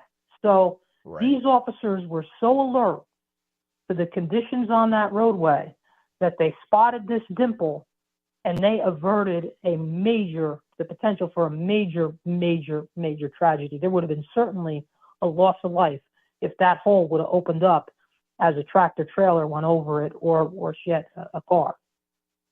Well, Senator, I'm hoping two things happen when we get this reopened. And thank you for your efforts to do that. I'm sure everybody appreciates it.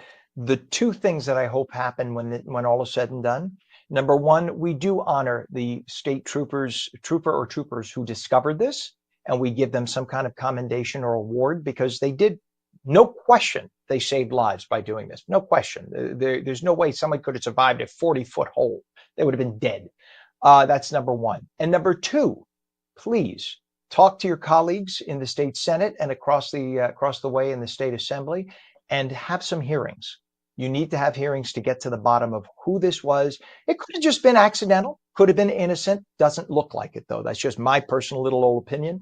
And we have to make sure that it can never, as you said, never happen again. But the only way to do that is with some accountability as to who the engineering firm was in the 1960s and 70s, may very well be in business to this day. And we have to hold them accountable for what they did and the millions and millions of dollars they're costing the state, and the potential loss of life they could have caused. And I think you have to have hearings to find out about that. Senator Bucco, Anthony Bucco, New Jersey State Senator, thank you so much for joining us this morning. Please don't be a stranger. Come back. We'd love to talk to you more about this once this is all opened up. Appreciate it. Thanks for putting the highlight on this. You bet. Thank you for coming on St. Patrick's Day, and enjoy your day. It is now 57 Enjoy the degrees day. at 8:09. You bet. Thank you. Windy today. Showers early, spotty showers through the day, gradually ending late in the afternoon. Highs upper 50s. Mike comes back with a full Garden State forecast. Do not go away.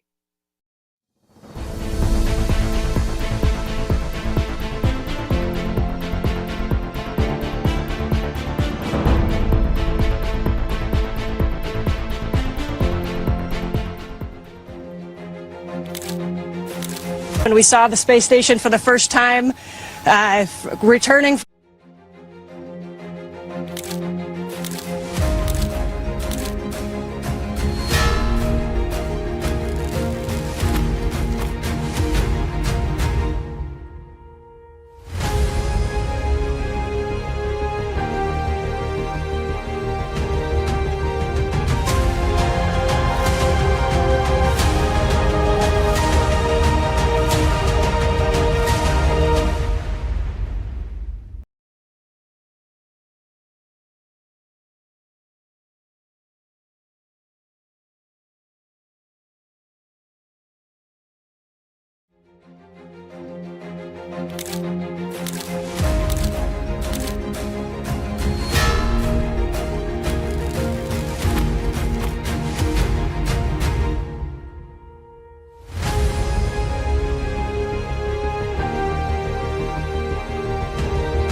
A very good morning to you. Welcome back to ONNJ Mornings. I'm Ken Rosato at 8:21, taking your calls at 888-658-0234. Windy today.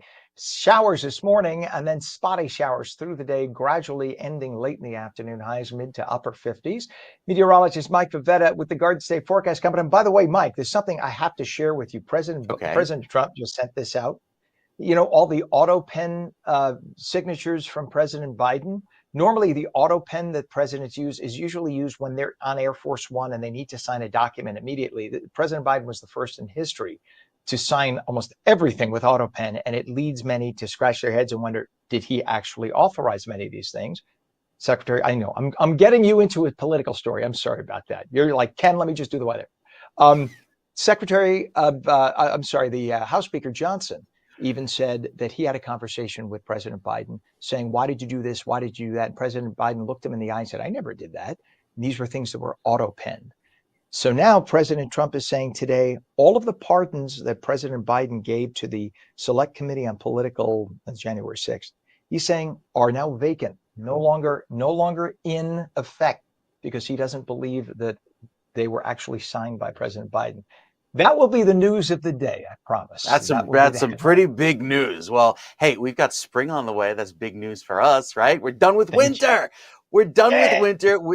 Officially on the calendar. Winter ends at 4:59. There we go.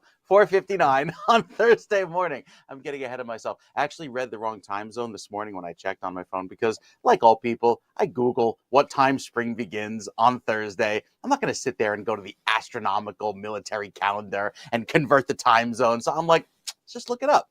But I actually thought it was happening at 8:01. So I was like, oh, this will be great. On Thursday, we start Thursday morning show in winter and end it in spring. This is going to be so much fun. No, we start the show with spring already in full gear. And in fact, we've got a pretty mild start to the week. So spring is basically already here, despite what the calendar may say. A little bit of rain happening across central and southern New Jersey right now. Northern New Jersey, just some light drizzle likely with that bit of a breeze, but the steadier showers are happening at the coast there in Monmouth and Ocean County with some more wet weather on the way.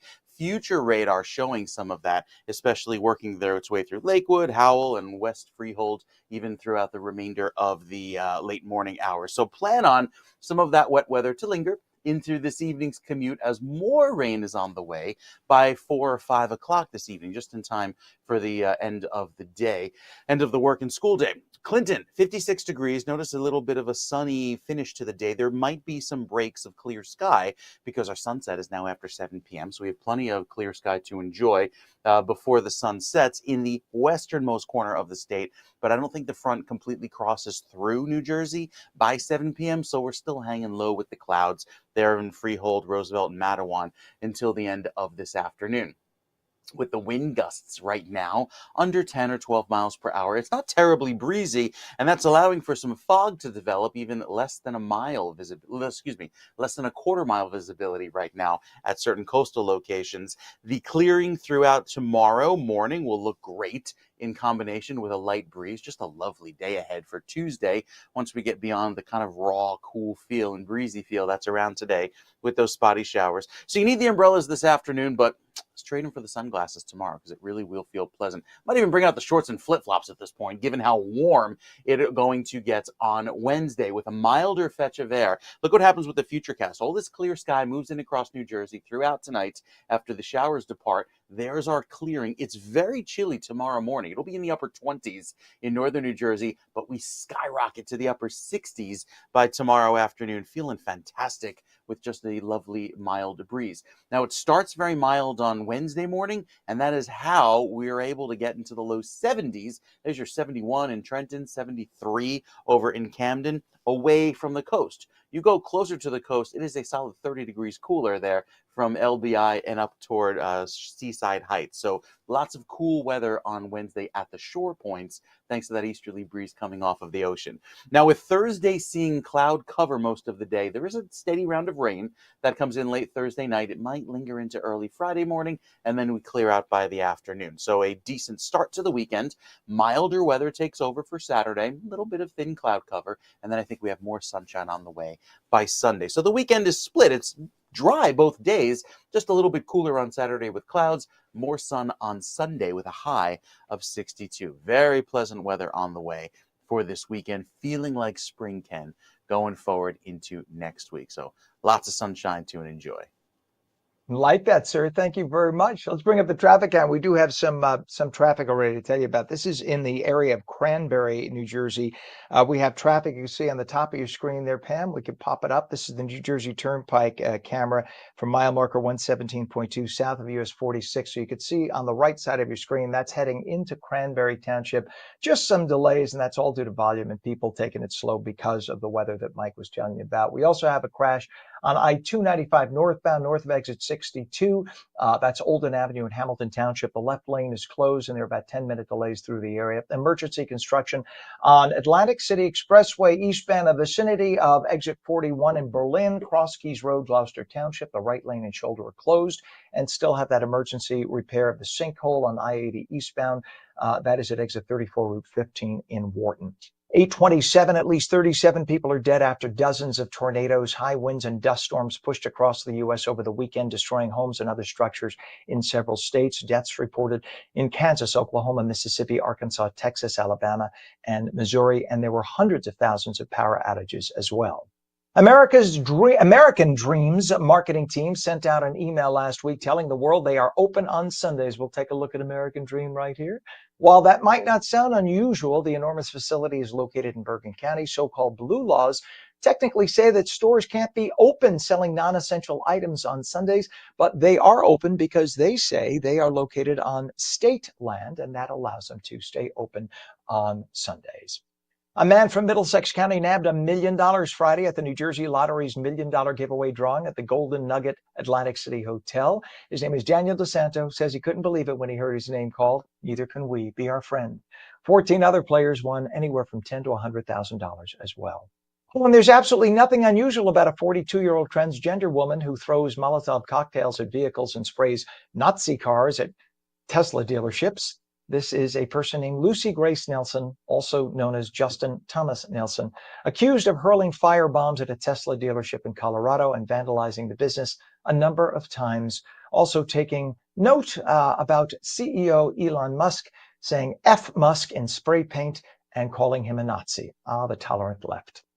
President Trump thanked the nation of El Salvador yesterday after the country's president shared dramatic video of hundreds of alleged migrant criminals landing in that nation after being deported. El Salvador actually shows the individuals coming off the plane. They used drones. They made this big dramatic video to send to the United States to say, look, we're taking it seriously. These people are being thrown into the high security El Salvador prisons. These people have been accused of kidnapping, sexual abuse of a child, aggravated assault, prostitution, robbery, and aggravated assault of a police officer. Many of them have already been convicted in other countries. These are not nice people. But one U.S. judge, a circuit court judge, James Boasberg, ultra-liberal Obama appointee in D.C., ordered the immediate stop. He wanted the plane turned around. But this is what, can I do this on camera? That's what he got from the Trump people because the plane was already in international airspace. Judge Boasberg, take that. You think you have more power than the 52% of the people who voted this man into office. Malabat fanabli, okay? 8:30 is our time, and the ever mature and impartial Washington, D.C. press corps that says they are not Democrat or Republican. They hate President Trump so much they held their annual white tie dinner, and instead of just having polite little jabs and toasting the president, instead they made it an attack night on the president with very nasty jabbing, quote unquote, jokes. And just when Democrats thought they had heard the worst, another shoe is dropped. The latest national NBC News poll shows 44% of Americans say the country's headed in the right direction under President Trump, up from just 27% in November. Pam, if you have that soundbite, we'll take it now. That's the NBC News poll. First of all, the mood of the country. This really jumped out. We asked folks, is it on the right direction or the wrong direction? That 44%, you say right direction, that's up since November. And if that doesn't seem like a lot, the last time it cracked 40%, you got to go back to 2012. The last time it actually hit 44 or higher, January of 2004. So a lot of this is Republicans, but independents, that number is also up since the election on the direction of the country. Meanwhile, just a quarter of all registered voters say they have a positive view of the Democrat Party, which is the Democrats' lowest positive rating in NBC News polling dating back to 1990. Just 7% of all Americans say their view of the Democrat Party is very positive. At the same time, a leftist political group called Indivisible seems to be very divided this morning. Over the weekend, they called for Senate Minority Leader Chuck Schumer to step down from his leadership role for voting with Republicans to keep the country open. Among the loudest critics on his vote decision, squad leader Congresswoman Alexandria Ocasio-Cortez. And the replacements for NASA's two stuck astronauts have arrived at the International Space Station after leaving Earth Friday night. We'll take a look at the video there. Paving the way for the pair's return after 9 long months. The two were quite happy to have President Trump and Elon Musk rush to their rescue. Take a listen. We're coming back before long, so, don't make all those plans without me. We'll be back before too long. I can tell you at the outset, all of us have the utmost respect for Mr. Musk, and obviously respect and admiration for our President of the United States, Donald Trump. We appreciate them. We appreciate all that they do for us, for human spaceflight, for our nation. And we're thankful that they are in the positions they're in. Yeah, meanwhile, remember that President Biden was afraid of Elon Musk and President Trump getting any credit, so he left them up there to die, basically, for 9 months. Thank you, Joe Biden, you piece of... I'm sorry. But they are clearly very happy that there is a new president who is actually coming to rescue them. I'd be too. 9 months when they were only supposed to be there 9 days. Thank you very much, Joe Biden. Next time you think, oh, he's a nice guy, remember that. He left 2 human beings in space to rot. 8:33, when we come back, we hear about all those new AI features from different companies, but wait till you hear what it'll take to produce the energy necessary for their data centers. On New Jersey brand and digital strategist Fisher will join us to tell us more about it. And the phone lines are open, taking your calls at 888-658-0234. Windy today, showers spotty on and off through the day, ending late in the afternoon, highs upper 50s. Mike Pavetta comes back, our meteorologist, with the full Garden State forecast in a moment. You're watching On New Jersey Mornings. Do not go away.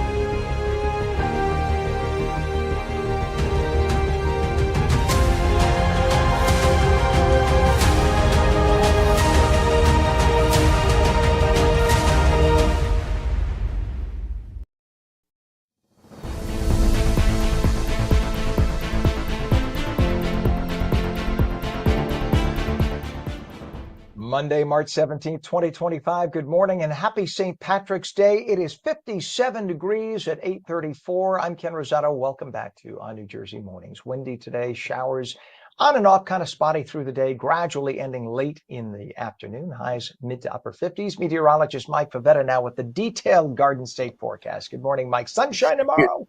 Yeah, beautiful sun and milder weather. That is key. It'll take our highs to 70 in some parts of New Jersey, maybe surpass 70 by Wednesday. So a very mild sunny trend on the way. Just have to make it through the rain for the rest of the day today. There's showers on the way for this evening too. Northwestern corner of New Jersey could clear out by day's end, helping to bring in more of that sunshine and beautiful weather for tomorrow. Now, granted, it will be chilly tomorrow morning. Some parts of the state fall into the upper 20s early on, but we bounce back into the mid 60s, at least statewide, bringing back more of that spring-like feel as spring begins at 7:01 a.m. on, I did it again, 5:01 a.m. on Thursday. And I'm like running backwards and double daylight saving time. And then with the mild weather that lasts into this weekend, have another round of clear sky setting up. I think by Sunday, some extra clouds by Saturday. We'll detail that coming up with the 7-day in just a bit. An easterly breeze tomorrow keeps the coastal locations cooler. So it's actually milder today,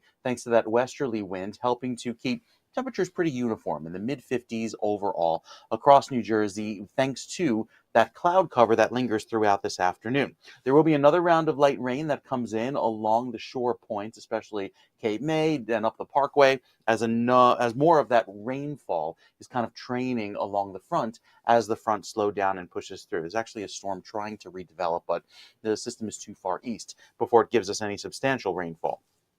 There's our rain chances going down to 0 for tomorrow and Wednesday. Another spotty shower coming in by Thursday evening as the front pushes through Thursday night into Friday morning. That's the 40 and 10% chance. So there will be some rain that moves in by Thursday night, but I think it clears out by Friday afternoon. And the air quality is good all around. You will notice, however, that pollen is back by tomorrow. And you kind of felt it with that milder weather yesterday, the springtime allergies, maybe you have a little bit of a stuffy nose, scratchy throat, itchy eyes. Could be that tree pollen, the first bloom this time of year. With the clearing that occurs tomorrow afternoon, gorgeous weather takes over even through Wednesday. Milder still with a southwesterly wind thanks to the warm front for Wednesday afternoon. And then a few clouds roll in for Thursday, but I think we're dry until Thursday night. That's when the front moves in and helps to give us another round of soaking rain into Friday morning and then clears out Friday afternoon. The 7-day forecast has lots of sun for tomorrow and Wednesday. Highs here advertised as a statewide average, but there will be certain locations inland that reach the low 70s. It'll feel wonderful. And then throughout Thursday, with those extra clouds, wait for that rain for Thursday night. Friday sees a clearing again, cooler with a front that pushes through, but we're back up into the upper 50s and low 60s for both Saturday and Sunday, a dry weekend ahead. So great news there for the first weekend in spring.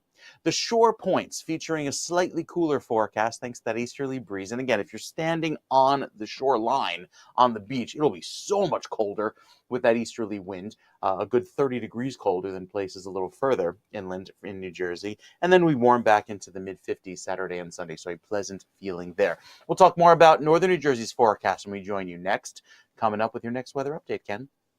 All right, Mike, thank you very much. It is 57 degrees now at 8:38, and we do have some traffic to show you. Let's bring up this traffic cam, New Jersey Turnpike, mile marker 121.48, if we could, Pam. This is northbound local roads going into New Brunswick, New Jersey. You could see how things are just crawling through that part of the central part of the state.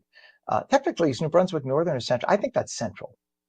A lot of people will argue there is no such thing as central New Jersey, just northern or southern, but I think that's central. I'm just saying, you give us a call and tell us otherwise. But that is the way a lot of roadways look this morning, and that is because of the bad weather, obviously. We also have a disabled vehicle at the Lincoln Tunnel South Tunnel. That's eastbound mid-tunnel in New York, so now the left lane is blocked, and that is causing a nightmare. Again, that is the Lincoln Tunnel South Tunnel eastbound, so going into New York City. There is a disabled vehicle in that's the middle tunnel. Left lane is blocked, so that is crawling into New York now. Normally, it would be about 30 minutes at this time. You could add about 15, 20 minutes because of that. We have emergency construction on the Atlantic City Expressway eastbound, the vicinity of Exit 41, that's Cross Keys Road in Gloucester Township, a right lane and shoulder closed, move over for the highway workers, and still have that emergency construction and sinkhole repair on I-80 eastbound, exit 34, Route 15 in Wharton. All lanes are closed, people being detoured off, and that will be the case, as we now just talked about half an hour ago with our state senator, for the next few weeks at the very least. News about TikTok. Chevron has an interesting way to power up those huge new data centers, and it's the cleanest and most sustainable way to produce energy. Yes, even cleaner than wind or solar. It's nuclear. And Google vows to triple nuclear energy production by the year 2050, as energy will be necessary to power all the new artificial intelligence. To weigh in on all these and a whole bunch of other topics this morning is brand and digital strategist Fisher, who can be found on X, Threads, and Instagram with username @Fisher, and through his website, fisher.media. Good morning, Fisher. And this Good time morning. for the time, thank you, sir. The time for TikTok to be separated from China, from its own parent company, is coming soon. Vice President Vance recently speaking about it. What is the latest on the TikTok, as the people of my generation call it? Yeah, I think no, just you. It's just you. It's not everybody. But let's take it back. It feels like forever we've been dealing with this, right? On January 19th, right before he was out the door, President Biden signed the official ban that went into place, banning TikTok basically from being used on American servers, American companies. So Google and Apple had to remove TikTok from their store. On January 20th, as President Trump came into office, he signed an executive order delaying the ban 75 days. It takes it until April 5th. Pam Bondi, the Attorney General, had to jump in as well to allow the United States companies, Google, Apple, any servers, AWS, Azure under Microsoft, to allow TikTok back on their platforms as needed.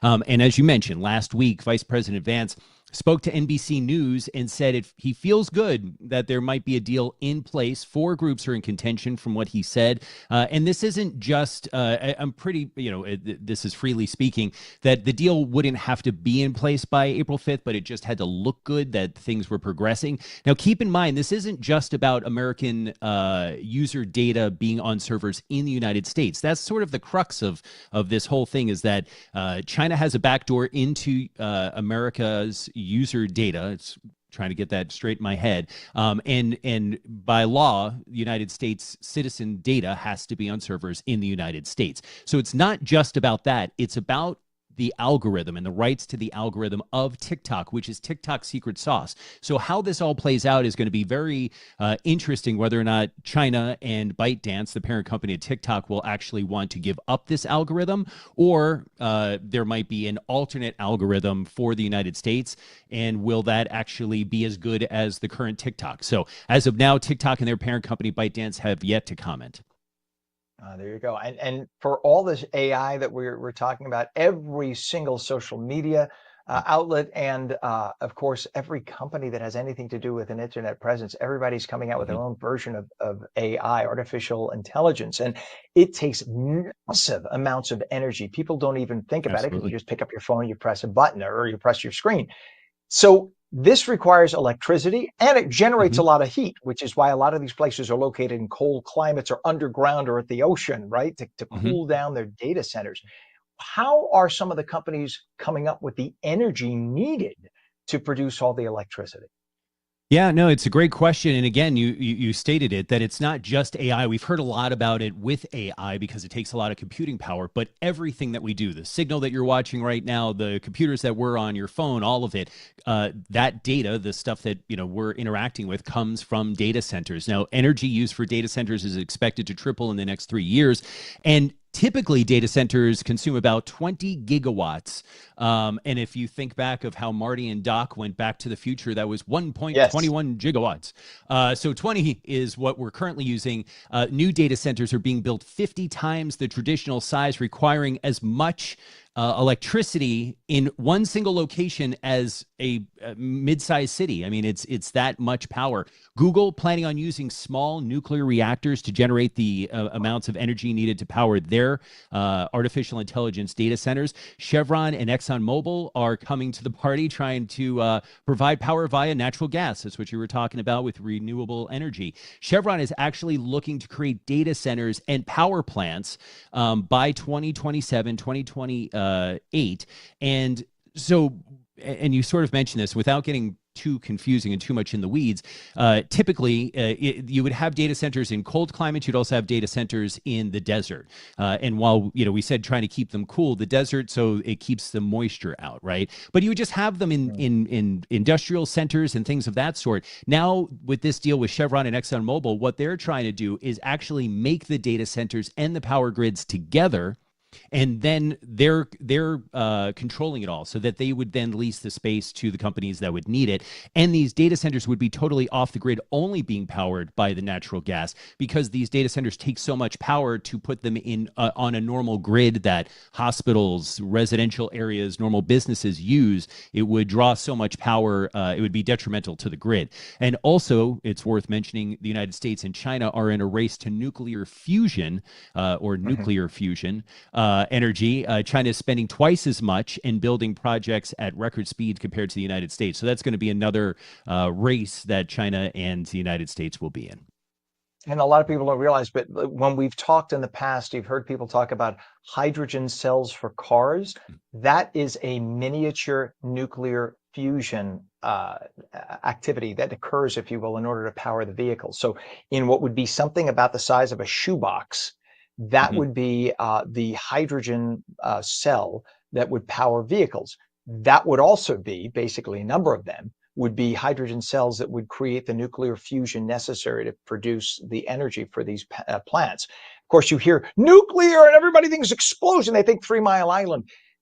If you had a hydrogen cell in your car or hydrogen cell powering one of these plants, the explosion from a hydrogen cell, if God forbid the worst happened, is no worse. Think about it. You drive on a bomb when you drive your car. It's flammable gasoline. That's why there are car accidents and explosions. Thanks. It would be no worse. Not that it's a good thing, but it's no worse an explosion than would occur with your car. So when people say nuclear fusion, it literally would be about the same. Not that you want either one, but it's not like the whole world would come to an end if that happened. Brilliant concepts. And by the way, one last thing about the desert. You talked about putting them out in the desert.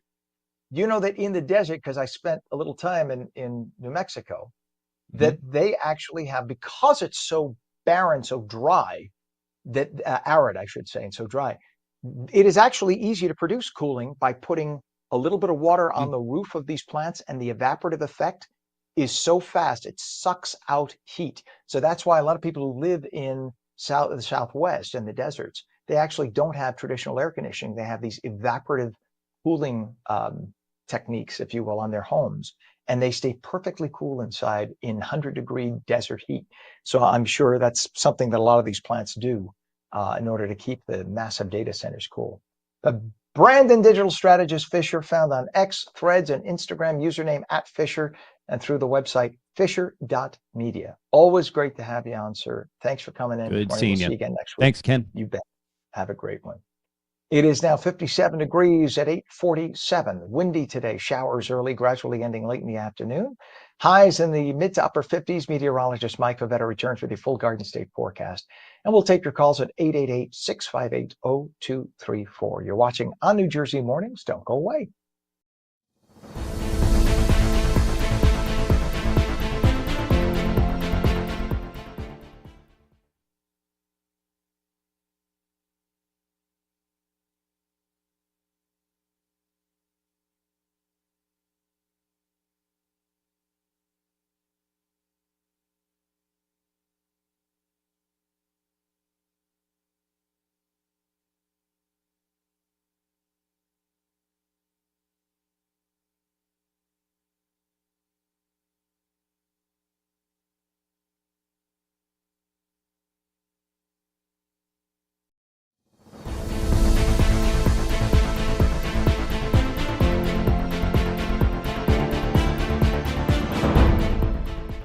And a very good morning to you. 8:49, 57 degrees. It's St. Patrick's Day, the 17th of March. I'm Ken Rosato. Welcome back to ONNJ Mornings. We go over to meteorologist Mike Pavetta on a day that's gloomy and nasty, but it's all going to change, isn't it, for tomorrow?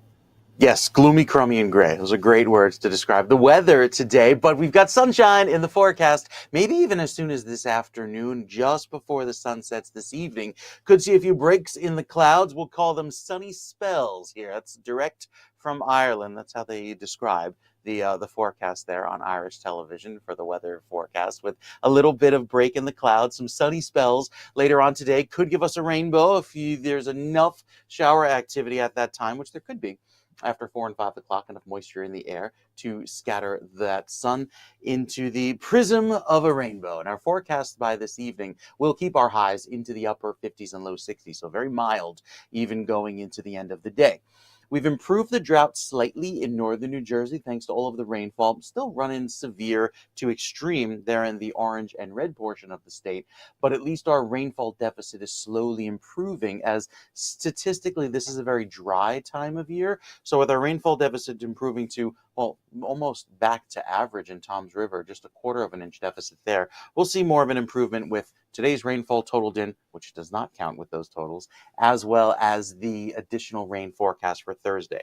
A big warm air mass coming in and a big warm pattern by the end of the month for the desert Southwest. Here in New Jersey, we have equal chances of seeing a decently average weather. And then going into the end of the month, might be slightly higher than average chances of rainfall here in New Jersey. So our forecast kind of points to that, with Thursday having another soaking rain later at night. We get a few dry days in between, tomorrow and Wednesday looking beautiful throughout the middle of the week. And then for Friday, clearing out and cooling down to 47 before we warm it back up this weekend with mostly cloudy skies Saturday. We'll call partly sunny. We'd had that debate last week, the partly sunny, mostly cloudy. Partly sunny. We'll be optimistic for Saturday with more sunshine, mostly sunny by Sunday. Cooler at the coast with temperatures in the 50s throughout Wednesday and Thursday. And there's that rain that comes in later Thursday night, clearing by Friday. And then there are the extra clouds for Saturday, partly sunny on Saturday, and Sunday brings back clear sky. So overall, looking very pleasant, Ken, here across the state with a spring-like forecast, as spring is just 2.5 days away. Have it timed down to the second or anything. We love that. Yeah. The 9,000th reason why I love Mike Favetta. You're the best, sir. All right, enjoy your day. We'll catch you in the morning, See you sir. tomorrow. And by the way, you bet. Enjoy your St. Patrick's Day. We got a whole bunch of festivities going on for that. 11 a.m. on Fifth Avenue from 44th to 79th Streets, the oldest St. Patrick's Day parade, Mike, in New York, of course, and the world, but it's in New York City. 44th to 79th Streets, starting at 11 a.m. In Freehold at 12:30 on Main Street to the Elks Club Lodge. You got a St. Patrick's Day parade in New Jersey. Also New Jersey, Bayonne at 1 p.m., Broadway and 5th Street. And if you missed all of those because you overslept because last night you did some celebrating, go to South Amboy at 2 p.m. and catch the last St. Patrick's Day parade of the entire season. And that is in South Amboy, New Jersey at 2 p.m. All right, Mike. Thank you very much, sir. You bet. Appreciate you. Enjoy your day. We also do have some other traffic if we can. Let's bring up, Pam, the mile marker 119.9 north of exit 69. This is going into that right there is going into the GW Bridge in northern New Jersey. And you could see just the traffic going over because there were issues at the Lincoln Tunnel. So now everybody's heading to the GWB. And that is the result. Bumper to bumper traffic going into the GWB. We also have a crash on I-280 eastbound west of Route 508 in Kearney. 3 left lanes are closed. So that is a mess. 280 eastbound west of 508 in Kearney. We have emergency construction on the Atlantic City Expressway eastbound by exit 41 Berlin, Cross Keys Road in Gloucester Township. The right lane and shoulder are closed, and still have an emergency construction sinkhole repair I-80 eastbound exit 34 Route 15 in Wharton.